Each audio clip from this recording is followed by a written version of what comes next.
नमस्कार. मी श्रीराम बाकरे आणि आपण पाहत आहात नर्मदा तिरीचा यात्रिक. तर मंडळी, काल मी त्या बकाव या गावी थांबलो होतो. रात्री तिथे त्या आश्रमात झोपलो. ते दीपक नामदेव यांनी ते छानपैकी शिवलिंग वगैरे तयार करून दिलं. तो बाण जो उचलला होता तोही छान गुळगुळीत असा करून मला त्या बॉक्समध्ये पॅक करून दिला.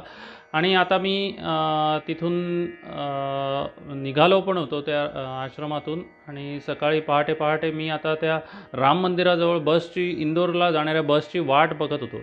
आणि तिथे मी जेव्हा थांबलो होतो तेव्हा तिथे छानपैकी नगर प्रदक्षिणा करून ते नगरजन राम मंदिराला प्रदक्षिणा घालत होते. काही जण रामधून ती चालू होती. ते मंदिरात ये जा चालू होती. आणि मी तिथे शेकोटी काही जण शेकोटीकडे पण बसले होते. आणि मी मात्र त्या बसची वाट बघत तिथे उभा होतो. आणि माझ्या डोळ्यासमोरून तो सगळा परिक्रमेचा चित्रपट डोळ्यासमोरून जात होता.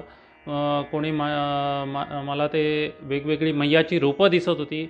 वेगवेगळे ते घाट दिसत होते. वेगवेगळे माणसं ज्यांनी माझ्यासाठी सहाय्य केलं, माझा जेवू खाऊ घातलं. कोणी माझ्या जखमेला मलम लावलं. कोणी माझ्यासाठी दूरवर चालत आलं. ही सगळी माणसं मला एखाद्या चलचित्रपटाप्रमाणे मला सगळं ते माझ्या डोळ्यासमोरून जात होती. आणि मी सगळं हे आठवत आणि त्या मधुर स्मृती बरोबर घेत तिथे उभा होतो. आणि एवढ्यात आमची बस आली जी इंदोरला जाणारी होती. तो पहिलाच स्टॉप होता. त्याच्यामुळे काय झालं की जास्त असे प्रवासी नव्हते. मला छान बसायला पण मिळालं. मी ते माझं बॉक्स पण घेतलं. आता ते बॉक्स एक जास्तीचं झालं होतं माझ्या सामानाबरोबर. ते बाकीची पाठीला बॅग होती ती पण भली मोठी होती. कमंडलू दंड सगळं घेऊन मी आता इंदोरकडे जाऊ लागलो. तर होता होता वाटेत एक दोनकडे ती बस चहासाठी वगैरे थांबली. आणि असं साधारण 2-1 तासाने मी त्या इंदोरला पोचलो. इंदोरला असं झालं की मी सकाळी लवकर उठल्यामुळे प्रातर्विधीसाठी आता इंदोर बसस्टँडवर मी सुलभ शौचालयाकडे गेलो. माझं बॅग वगैरे मी दुसऱ्या उज्जैनला जाणाऱ्या बसमध्ये ठेवलं होतं. आणि एका माणसाला त्या बॅगकडे लक्ष ठेव, आता अर्थात माझ्याकडून ओळखीचा नव्हता. कंडक्टरला सांगितलं पण तो काही त्या मनस्थितीत नव्हता की माझी बॅग वगैरे बघायची, कारण त्याला प्रवासी घ्यायचे होते. मी जरा गेलो, थोड्या वेळानं आलो तर झालं असं की मला ती ज्या जागेवर ती बस उभी होती ती जागाच सापडेना. मी तो बसचा नंबर पण आठवायचा प्रयत्न केला पण तो पण लक्षात येईना. माझ्याकडे थोडेफार पैसे होते, पैशांचा प्रश्न होता. पण महत्त्वाचं म्हणजे ते शिवलिंग असलेलं बॉक्स त्या बसमध्ये राहिलं होतं. आता ती बस शोधायची कुठे? मी जरा इकडे तिकडे फिरलो, मला तो रस्ताही समजेना. भला मोठा तो बस स्टँड आहे. आणि एवढ्यात मला ती बस दिसली आणि मी बघतो तर माझं सगळं सामान वगैरे व्यवस्थित होतं. आणि तसाच मी आता उज्जैनसाठी जाऊ लागलो. तर उज्जैनला जाता जाता वाटेत अजून 1-2कडे ती बस थांबली. तिथे चहा वगैरे झाला. आणि करता करता साधारण 12-12:30ला ती भारत माता मंदिराजवळ मी पोचलो. तिथे रिक्षाने म्हणजे त्या उज्जैन बस स्टँड ला आता उतरलो, त्या ब्रिजवर उतरलो म्हणा. आणि तिथून रिक्षा करून मी त्या भारत माता मंदिराजवळ गेलो. तिथे सौ करुणाने अगोदरच एक खोली आरक्षित करून ठेवली होती. त्या देवस्थानच्या तिथे खोल्या मिळतात आणि त्यापैकी एक खोली घेऊन ठेवली होती. सकाळपासून मी काही खाल्लं नव्हतं, त्याच्यामुळे अगोदर पोटपूजा केली. खोलीवर आलो, सगळं सामान वगैरे ठेवलं आणि छानपैकी स्नान पण केलं. आणि आता मी त्या उज्जैन महाकालच्या दर्शनासाठी गेलो.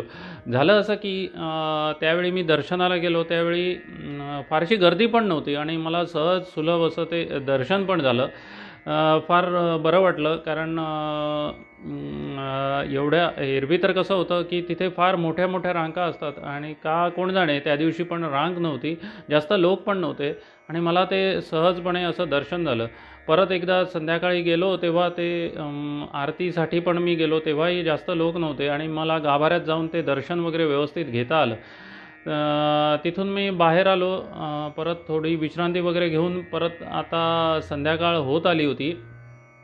तर त्या फिरता फिरता म्हणजे कालच माझ्या वाचनात आलं की आता त्या महाकालच्या त्या प्रवेशद्वाराच्या तिथे उत्खनन करताना त्यांना अजून एक मोठंच्या मोठं मंदिर त्या प्रवेशद्वाराच्या तिथून सापडलं आहे, असं मला कालच वाचनात आलं.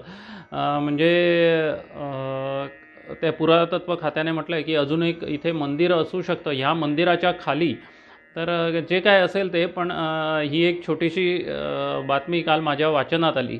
तर त्या प्रवेशद्वारापाशी तिथे थांबलो होतो. एवढ्यात एक आम्ही रिक्षावाल्याला विचारलं की ते त्याचा जो द्वारपाल आहे महाकालचा, जो कालभैरव, त्याचं मंदिर थोडा दूर आहे, तर तिथे नेणार का विचारलं. रिक्षावाला तयार झाला आणि तो म्हणाला, मी तुम्हाला तिथे तिथली आरती सुरू व्हायच्या अगोदर मी तुम्हाला तिथे संध्याकाळी आरती होती आणि नंतर ते मंदिर बंद होतं, त्याच्या अगोदर मी तुम्हाला नेऊन सोडतो तिथे, ती जबाबदारी माझी म्हणायला लागलं आम्हाला. कारण आता ते 8-8:30 काहीतरी वाजत आले होते, पण त्याच्यापूर्वी त्याने कुठच्या तरी गल्ली बोळातून अशी रिक्षा काढत काढत, ते जरा मंदिर दूर आहे त्या महाकाल, उज्जैनच्या महाकालपासून ते कालभैरव मंदिर ते जरा दूर आहे, पण त्याने अशी रिक्षा काढली कुठच्या खळग्यातून म्हणा किंवा गल्लीतून, आणि ते बरोबर आम्हाला आरतीच्या अगोदर तिथे सोडलं. तर तिथे छान आम्ही ती आरती वगैरे बघितली. सगळे लोक जमले होते तिथे. तो सोमरस त्याला प्रसाद म्हणून दाखवला जातो. त्या देशी विदेशी सगळ्या बाटल्या तिथे असतात आणि भक्त मंडळी सगळे त्याला प्रसाद दाखवण्यासाठी कालभैरवाला त्या घेऊन रांकेत उभ्या असतात. त्यांना तो प्रसाद म्हणून दाखवला जातो आणि त्या बाटल्या परत घेऊन ते प्रसाद स्वीकारून भक्त मंडळी व्यवस्थित निघून जातात. तिथे ते एकमुखी दत्ताचं पण देऊळ आहे, त्याचंही दर्शन घेतलं. ती दीपमाळ बघितली छानपैकी. आणि असं आता काळोख होत आला होता आणि ती क्षिप्रा नदी पण, म्हणजे त्या नदीवरून आम्ही आलो होतो, ती नदी पण ते काळोखातच तिचं दर्शन घेतलं. ती क्षिप्रा म्हणजे तीच ती जे आपण मंगलाष्टकात म्हणतो की क्षिप्रा वेत्रवती महासुर नदी वगैरे, तर त्याच्यातली ती क्षिप्रा नदी. तर तिचं दर्शन त्यावेळी उज्जैनला मला तिथे झालं. काळोख झाला होता, पण जे काही झालं दर्शन तेवढ्यावरच. आणि जो रिक्षावाला होता त्याने बरेच माहिती सांगितली आम्हाला की ते कालभैरवाचं मंदिर एवढ्या लांब का आहे, कालभैरव एवढ्या दूर का आला, कसा आला वगैरे, सगळं ते कथा त्याने येता जाता आम्हाला व्यवस्थित सांगितली. तर छान वाटलं. ती उज्जैन नगरी पण बघता आली आणि थोडीफार खरेदी वगैरे तिथेच मंदिराच्या परिसरात काही दुकानं आहेत. तिथे मी एक महाकालची आठवण म्हणून एक शंख घेतला, वाजणारा शंख तो घेतला. नंतर निर्माल्यापासून केल्या जाणाऱ्या उदबत्त्या, महाकालचं जे निर्माल्य होतं त्याच्यापासून काही उदबत्त्या वगैरे केल्या जातात, तर त्याही उदबत्त्या खरेदी केल्या. आणि छान असं आम्ही परत त्या खोलीवर आलो. आता आम्हाला तिथून जायचं होतं ते मुंबईला.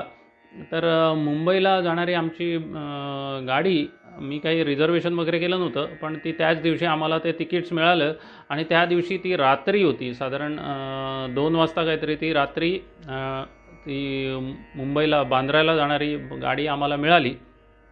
तर आम्ही त्या गाडीत पण आलो.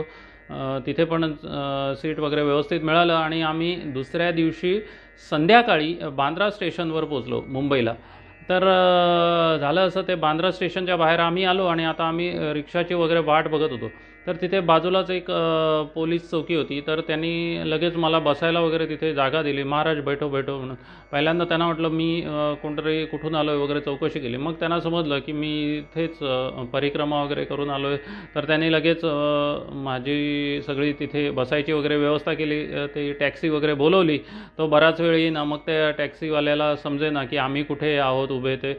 मग त्यांनीच त्याला व्यवस्थित सांगितलं. तिथे एक भला मोठा साधारण 40 फूट उंच असा तिरंगा लावलेला आहे. तर त्याच्याच खाली आम्ही तिथे उभे होतो आणि पोलिसांनी तिथे लगेच त्याला दम वगैरे भरला, एवढा उशीर का केलास वगैरे म्हणून. आणि तिथून आम्ही रिक्षाने मुलुंडला यायचं होतं आम्हाला. म्हणजे तिथे माझी आत्या असते, तर मुलुंडला, तर त्यांच्याकडे आम्ही आता जात होतो मुलुंडला. त्या बांद्र्याहून मुलुंडला रिक्षाने आलो आणि तिथे आलो तर काय साधारण 8-8:30 आता वाजले होते. पण तिथे बघा, परिक्रमा केल्यानंतर आपल्या लोकांनी जे केलेलं कौतुक असतं तो खरंच आपल्याला मग तेव्हा जाणवतं की आपला खरोखरच हा भाग्याचा क्षण आहे म्हणून. तिथेही सगळ्या फुलांच्या पायघड्या, दिवे ओवाळून वगैरे छानपैकी सगळ्या माझ्या दोन्ही वहिनी आहेत तिथे, आत्या वगैरे, बाजूचीच शेजारची वगैरे मंडळी आली होती, त्यांनी छानपैकी सगळी तयारी केली. फुलांच्या पायघड्या घातल्या, फुलं उधळली, मला आतमध्ये घेतलं त्यांनी तर त्या ओवाळून वगैरे छानपैकी आतमध्ये घेतले. पण त्या पायघड्यावर पुलावर पाय ठेवणंसुद्धा माझ्या असं जीवावर आलं होतं. मी आपला बाजूतून गेलो आणि तिकडच्या खुर्चीवर बसलो.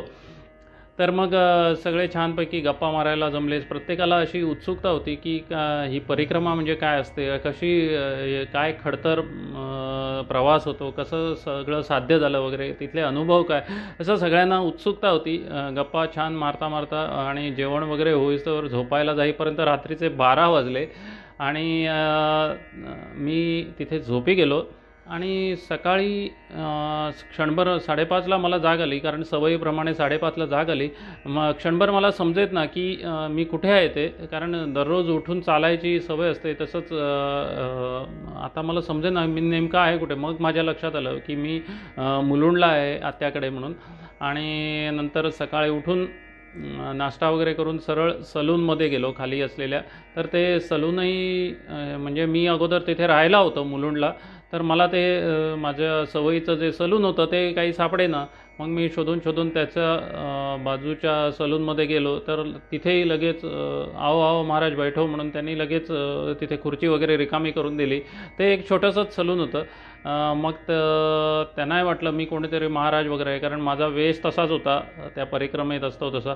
पण आपल्याला नेमकं माहीत असतं की आपण किती महाराज आहोत ते. पण सोडा, तर ती गोष्ट वेगळी. तर सलूनमधून छान केस दाढी वगैरे कापून मी परत आलो, स्नान वगैरे केलं आणि ते जे शिवलिंग होतं त्याचं मी काढलं बाहेर ते आणि पूजेसाठी तिथे ठेवलं. छान पूजा वगैरे झाली तिथे. तोपर्यंत जेवण तयार होतं. तिथे नैवेद्य दाखवलं आणि सगळे आम्ही तिथे जेवायला बसलो. माझ्या बहिणी वगैरे आल्या होत्या, माझा एक मामेभाऊ पण आला होता. तर तोही तिथे थांबला. सगळ्यांना ते अनुभव, अजून काही परिचित आले होते, त्यांना फार ते अनुभव ऐकायचे होते. तर तो छोटासा जेवण करता करता सगळ्यांना ते अनुभव सांगणं झालं आणि छोटीशी माहिती पण त्यांना दिली. आणि तिथे थोडी विश्रांती घेऊन आम्ही त्याच रात्री, आता तिथून आम्हाला यायचं होतं ते गोव्यात, ते डुरांटो एक्सप्रेस त्याच दिवशी आम्हाला ती मिळाली आणि आम्ही लोकमान्य टिळक टर्मिनसहून डुरांटोमध्ये बसून आम्ही गोव्यासाठी यायला निघालो. आता असं झालं की एवढ्या सगळ्या प्रवासात आम्ही कुठेही रिझर्वेशन केलं नव्हतं. तर ती डुरांटो एक्सप्रेसला 2च स्टॉप होते, एक रत्नागिरी आणि एक मडगाव. पण इतक्या दिवसात मी कधीही रिझर्वेशन, म्हणजे जेव्हा आम्ही अमरकंटकला पोचलो होतो त्याच्याच साधारण 4-5 दिवसांनी सगळ्यांची आता रिझर्वेशनची वगैरे तयारी सगळ्यांनी, माझ्याबरोबर जे बाकीचे अन्य परिक्रमावासी होते ते करायला लागले होते. आणि तर एकटा तर असा, म्हणजे तुम्हाला माहिती आहे की रेल्वेचं रिझर्वेशन करणं म्हणजे काय यातायात करावं लागतात. ते कोणाला फोन कर, नातेवाईकाला कर, एखाद्या एजंटला कर वगैरे, हे सगळं चालू होतं आणि त्यांची सगळ्यांची अशी गडबड चालू होती. तर एकाने सहज मला विचारलं, तू जाणार नाही आहेस का, तुझं रिझर्वेशन काय झालं? तर मी काही गडबड वगैरे करत नव्हतं. मी कधीच कोणाला विचारलं नाही की गाडी वगैरे कधी आहे, काय आहे, काही नाही. तर त्यांना वाटलं का करत नाही आहेस? त्यांना वाटलं माझ्याकडे पैसे वगैरे नाही आहेत म्हणून मी रिझर्वेशन करत नाही. मी म्हटलं तसं काही नाही आहे, पण एवढी सगळी गडबड करायचं कारणच काय? तर त्यांनी सगळ्यांनी आपापलं रिझर्वेशन केलं होतं. एकतर नक्की आपल्याला माहीत नसतं की आपली परिक्रमा कधी पूर्ण होणार आहे ते. मग उगाच गडबड करून उपयोग काय? आणि असं झालं की ज्या दिवशी आमची परिक्रमा पूर्ण झाली त्याच्या दुसऱ्याच दिवशी एकाला कोल्हापूरला जायचं होतं आणि जो अगोदर 8-10 दिवसापासून रिझर्वेशन करत होता, तर त्याचं इंदोरला पोचल्यानंतर त्याच्या पुढ्यातूनच त्याची ट्रेन निघून गेली आणि त्याला बिचाऱ्याला वाया मुंबई कोल्हापूरला जावं लागलं. म्हणजे बघा, आता 15-15 दिवस सगळी गडबड करून उपयोग काय झाला? तर काही नाही. तर ते मला विचारत होते की तू का करत नाही आहेस वगैरे. मी म्हटलं जायचं नाही का? खरं तर मला ते बकावला जाऊन शिवलिंग करून मग गोव्याला यायचं होतं. तर त्याच्यामुळे मी कुठचे गडबड काही करत नव्हतं, कारण मला माहीत नव्हतं ते बकावला किती दिवस लागतील किंवा काय. त्यावेळी तशी परिस्थिती असेल तसं म्हटलं करू. तर ते म्हणायला लागले, मग तू जाणार कसं? मी म्हटलं जाणारच आहे, पण होणार कसं ते आता रिझर्वेशन जेव्हा. मी म्हटलं मिळणारच आहे मला गाडी आणि सगळं व्यवस्थितच होणार आहे, कारण मला ती खात्रीच होती. असं ठामपणे मी त्यांना सांगत होतो. तर खरोखरच मैयाने तसंच केलं की कुठच्याही रिझर्वेशन यातायातशिवाय इंदोर ते उज्जैन, उज्जैन ते मुंबई, मुंबई ते गोवा, गोवा म्हणजे मडगाव, मडगाव ते थिवी, असं म्हणजे आमचं स्टेशन जरा मडगावपासून दूर आहे. तर पुन्हा मागे येऊन ते थिवी हे नियरेस्ट स्टेशन आहे, तिथून आम्हाला यावं लागतं. तर अशा तऱ्हेने मी 6 वाजता दुसऱ्या दिवशी पहाटे त्या ड्युरंटो एक्सप्रेसमध्ये दुसऱ्या दिवशी पहाटे मी मडगावला पोचलो आणि साधारण 6:15ला तिथे उलट दिशेने जाणारी ट्रेन तिथे उभीच होती. तर लगेच आम्ही त्या ट्रेनमध्ये पण बसलो आणि आम्ही ज्या साधारण दीड तासाभरात आम्ही त्या थिबीम स्टेशन जे आमच्या घरापासून जवळ आहे तिथे पोचलो. तिथेही म्हणजे माझे भाऊजी तर सागर जावडेकर ते आले होते मला न्यायला आणि छानपैकी तिथेही त्यांनी पुष्पगुच्छ वगैरे देऊन सगळं स्वागत केलं त्या स्टेशनवरच. आणि सगळ्यांना हा कौतुकाचाच विषय होता आमच्या घरीही म्हणा, की आपल्या घराण्यातला एखादा परिक्रमा करतो काय, मनात येतं काय आणि ती व्यवस्थित संपूर्ण काही त्रास न होता परिपूर्ण होते काय. खरोखरच हा सगळा आणि माझ्याही दृष्टीने तो असा नवलाचाच विषय होता. तर थिबीहून आम्ही सरळ घरी न येता आमच्या गावातच एक 550 वर्ष सुमार जुनं असं एक विठ्ठल मंदिर आहे. तर त्या विठ्ठल मंदिराकडे गाडी घेतली आणि तिथे पहिल्यांदा दर्शनाला गेलो. कारण येतानाही मी त्या आमच्या पांडुरंगाला विठ्ठलाला साकडं घालूनच आलो होतो, की तुझ्या भरोशावर मी हे आता परिक्रमेसाठी पाऊल उचललेलं आहे. तर घरी सुखरूप आणायची जबाबदारी तुझीच आहे. आणि खरोखरच त्या पांडुरंगाने आपला म्हणजे काही मला इजा नव्हता, कुठे काही त्रास नव्हता, व्यवस्थित ती पूर्ण करून घेतली. तर तिथे मंदिरात आलो, तिथे दर्शन घेतलं आणि मग तिथून घरी आलो. तर घरीही सगळ्यांनी असं मोठ्या कौतुकाने सगळ्या परत ओवाळून वगैरे सगळं दिवे लावून ओवाळून नंतर फुलांची उधळण करत ते स्वागत केलं. तेही माझ्या म्हणजे अगदी हृदयात अजून भरून राहिलेलं आहे. तर आणि आल्या आल्या मी आधी सगळ्यांच्या नमस्कार केला सगळ्यांना आणि ते शिवलिंग काढून माझ्या आईच्या हातात दिलं. कारण माझी इच्छा होती की कधी एकदा ते आईच्या हातात मी सुपूर्द करतो. तिथे छान सगळेजण परत जमले. त्यांनी सगळे आपापले सगळ्यांना ती उत्सुकता होतीच, काय झाला, कसा प्रवास झाला, कशी परिक्रमा झाली सगळं. आणि अशा तऱ्हेने तो छान सगळा कार्यक्रम झाला.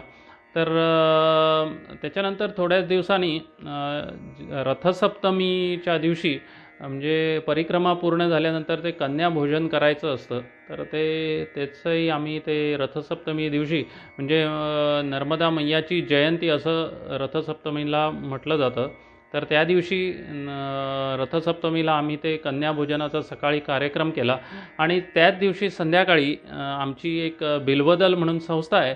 तर त्या संस्थेतर्फे माझा कार्यक्रम ठेवला होता की तो स्वानुभव कथनाचा कार्यक्रम असा तो ठेवला होता आणि तिथेही साधारण 50-60 लोकं अशी जमली होती. आणि आमच्या गोव्यात तशी फार परिक्रमेविषयी फार लोकांना माहिती नाही. तर त्या योगे ही माहिती सर्वदूर पोहोचावी असा तो दृष्टिकोन होता आणि त्यामुळे तो संध्याकाळी कार्यक्रमही फार छान आणि फार छान लोकांनाही ते सगळं आवडलं. इथल्या पेपरमध्ये पण ते छापून आली बातमी आणि अशा तऱ्हेने ही परिक्रमा परिपूर्ण झाली. तर मित्रांनो, हा सगळा व्हिडिओ वगैरे करण्यामागचा हा उद्देश हाच होता की हा विषय सगळ्यांपर्यंत पोहोचावा आणि ही मैयाची महती सर्वदूर जावी आणि कुठे ना कुठे कोणाला ना कोणाला ह्या व्हिडिओमुळे प्रेरणा मिळावी आणि कोणीतरी ती परिक्रमा सुरू ठेवावी, हाच एवढा ह्या व्हिडिओ करण्यामागचा हा उद्देश होता. तर मंडळी, हे सगळे व्हिडिओसाठी जरी मी इथे तुम्हाला माझे अनुभव सांगत असलो तरी ह्या सगळ्या खटाटोपामागे जे अदृश्य हात आहेत त्याच्यामध्ये माझी बायको करुणाचाही मोठा वाटा आहे. हे सगळं मागे जे नेपथ्य वगैरे तुम्ही बघता, दररोज वेगवेगळे पडदे, वेगवेगळा हा जो रंगमंच सजवायचा छोटासा का असेना, तर त्याच्यामध्ये तिचा हात फार आणि तिचं सहकार्य मला वेळोवेळी लाभलेलं आहे. इथेच असं नाही तर परिक्रमेत असतानासुद्धा आणि तिच्या भरवशावरच हे पाऊल उचललेलं होतं मी. तर तसेच माझे भाचे म्हणा शिवम किंवा पुतण्या शिवम, नंतर भाचा ऋग्वेद, तसेच भाच्या दोन भाच्या आहेत अंजली शेफाली, यांनी वेळोवेळी ही सगळी मला मदत केली. त्यामुळे हे सगळे तुमच्यापर्यंत पोचू शकलं. आणि जर सांगायचंच तर म्हणजे हे तुम्हाला जर आवडलं असेल तर ते जे काही आवडलं तर ते त्या श्रीरामाचं तुम्ही समजावं, आणि जे काही न्यून राहिलं असेल याच्यात, काही आवडलं नसेल तर ते ह्याच श्रीरामाचं समजावं तुम्ही. आणि हा सगळा खटाटोप तेव्हाच म्हणजे सार्थकी लागला असं मला वाटेल, जेव्हा तुमच्याकडून प्रतिसाद जर आला तर मला हे सगळं सार्थकी लागलं असं मला वाटेल. आणि शेवटी ते एकच मागणं त्या मैयाकडे की ते अंती शिवनामाचा घोषमुखी तो राहो. तर अन्य काही मागणंच नाही, सगळे वर त्या मैयाची कृपा व्हावी आणि सगळ्यांवर ही परिक्रमा अशीच पुढे राहावी. तुमच्या निमित्ताने मलाही एक वार ही पुन्हा परिक्रमा, सगळी आठवणींची परिक्रमा मला घडत गेली. त्यामुळे तुमचेही सगळ्यांचे आभार.